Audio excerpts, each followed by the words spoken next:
Jodi a, qui c'est lundi 22 septembre, titre leçon que nous avons étudié, c'est les offrandes et l'esprit. Les offrandes et l'esprit. Mes frères, mes sœurs, chers amis, moi saluez nous au nom du Seigneur Jésus-Christ. Non pas M. Wendy, moi content là avec aujourd'hui pour nous continuer avec leçon nous pendant la semaine ça, qui c'est leçon 13. Titre leçon que nous avons étudié pendant toute semaine, c'est le tabernacle. Verset pour nous connaître, ou verset à mémoriser, nous jouons un texte dans Exode 40, verset 34 et 38. LG. Qui ça dit? Alors la nuée couvrit la tente d'assignation, et la gloire de l'Éternel remplit le tabernacle. La nuée de l'Éternel était de jour sur le tabernacle, et de nuit il y avait un feu aux yeux de toute la maison d'Israël pendant toute leur marche. Et nous sommes capables de dire Amen. À nous chaque qui a suivi moi sur quelque de ces plateformes, moi invite nous connaître même, abonner avec la chaîne là, mettez un pouce bleu en bas vidéo et partagez, comme ça plus de monde est capable d'étudier avec nous. Avant de commencer, nous allons prendre une position appropriée pour nous capables de prier. Seigneur Dieu, Papa nous qui est dans le ciel là, ou même qui a appelé nous pour que nous soyons capables des missionnaires, des messagers. Dans la minute ça, nous voulons instruire nous par rapport avec la parole. Nous voulons connaître plus de nous-mêmes. Comment nous en prier. Enseignez-nous. Permettez à ce que nous soyons capables de mieux préparer pour la préparation de la venue de notre Seigneur. Au nom de Jésus, nous prions. Amen. Les offrandes et l'esprit. C'est titre leçon ça que nous avons étudié. Auteur là invite nous lire Exode 35 verset 4 à 36 et 36 verset 7. Nous allons lire le texte et après il pose une question ça que nous allons répondre ensemble. Côté il dit quelle leçon importante en tirer pour nous aujourd'hui. Eh bien, parmi tous les versets ça, il y a deux spécifiquement que moi je voulais lire pour nous avant nous lire commentaire que l'auteur a fait. Verset que moi vais lire pour nous c'est Exode 35 verset 5 et 36 verset 6. Qui ça veut dire? Prenez sur ce qui vous appartient une offrande pour l'Éternel. Tout homme dont le cœur est bien disposé apportera en offrande à l'Éternel de l'or, de l'argent et de l'airain. 36 verset 6. Moïse fit publier dans le camp que personne, homme ou femme, ne s'occupa plus d'offrande pour le sanctuaire. On empêcha ainsi le peuple d'en apporter. Et nous sommes capables de dire Amen.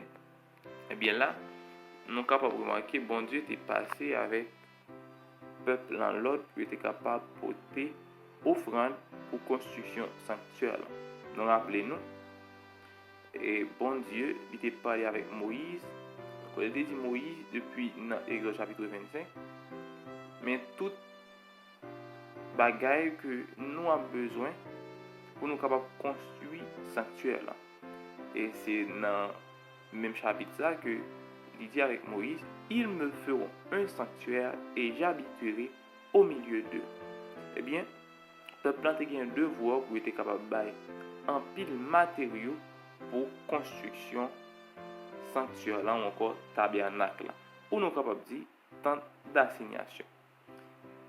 Eh bien, l'auteur là, il va commenter, il dit, une grande quantité de matériaux précieux était nécessaire pour la construction du tabernacle. Et cela fut réalisé grâce aux dons généreux du peuple de Dieu qui donna du fond de son cœur, de façon volontaire et joyeuse. Ils apportèrent de l'or, de l'argent, du bronze, du lin fin, des pierres précieuses, des tissus uniques, des bois d'acacia, de l'huile d'olive, des épices et bien d'autres objets nécessaires. Les gens offrirent également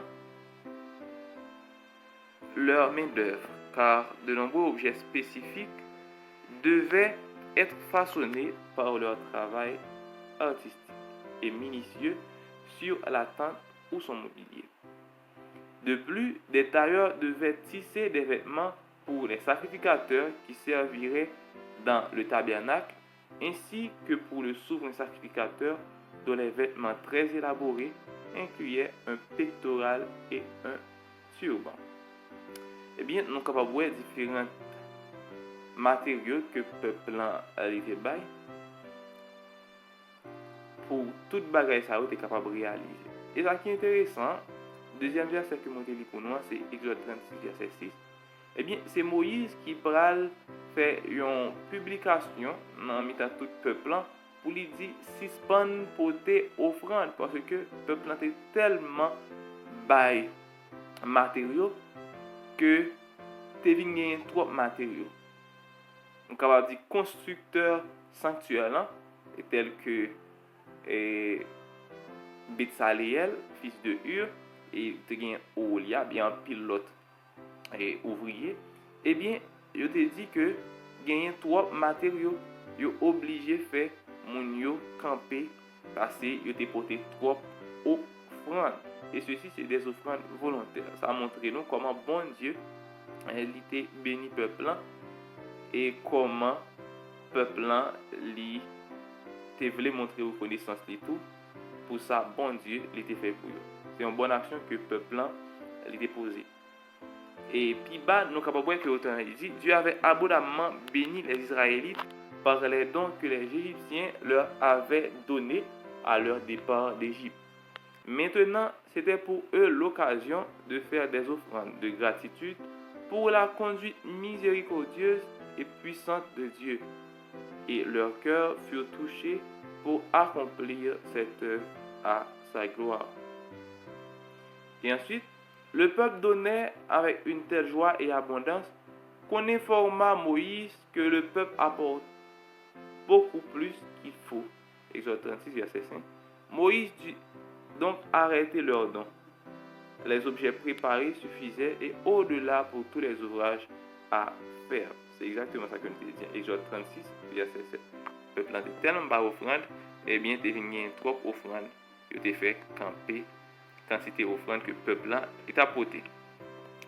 Et puis, dans le texte, nous pourrons remarquer que Betsaleel, fils de Hur, et qui est sorti dans le pays Juda, nous connaissons la tribu Juda, et Oholiab, qui est sorti dans la tribu de Dan, c'est deux personnages principaux que bon Dieu va faire appel avec eux pour construire tabernacle. Bien que tu as bien l'autre ouvrier, et bien personnage ça est rempli de l'esprit de Dieu. Et dans le passé, on te voit que c'est la première fois que dans la Bible, il dit nous, il y a un monde qui est rempli de l'esprit de Dieu. C'est dans l'histoire de Betsaleel. Et après, ça que moi je connais, c'est Jean-Baptiste, qui c'est la voix qui est dans le désert, qui également dans le Nouveau Testament, tu as rempli de l'Esprit de Dieu. Mais, dans le cas de Betsaleel, il était rempli de l'Esprit de Dieu pour être capable, intelligent et sage dans l'ouvrage que il gagne pour le préparer. C'est-à-dire, rempli de l'Esprit de Dieu, il n'est pas seulement concerné, monde qui a prêché l'évangile, il gagne rapport tout avec tout travail que vous avez fait qui a aidé l'évangile à aller vers l'avant. Que ce soit un monde qui chante, que ce soit un monde qui gagne talent dans la construction, qui a construit, que ce soit un monde qui capable et qui l'autre bah nous capable prendre encore. Yon moun qui gagne qui capable bailler conseil, yon moun qui capable nettoyer bien. Tout le monde ça yo participer, yo capable rempli de l'esprit de Dieu pour participer à avancement l'œuvre l'évangile. Eh bien, nous avons ici, par la conduite de cet esprit, Dieu équipa et donna la capacité au peuple de construire le tabernacle avec précision. Béthaléel, Oliab et d'autres furent remplis de l'esprit de Dieu. Exode 35, verset 31.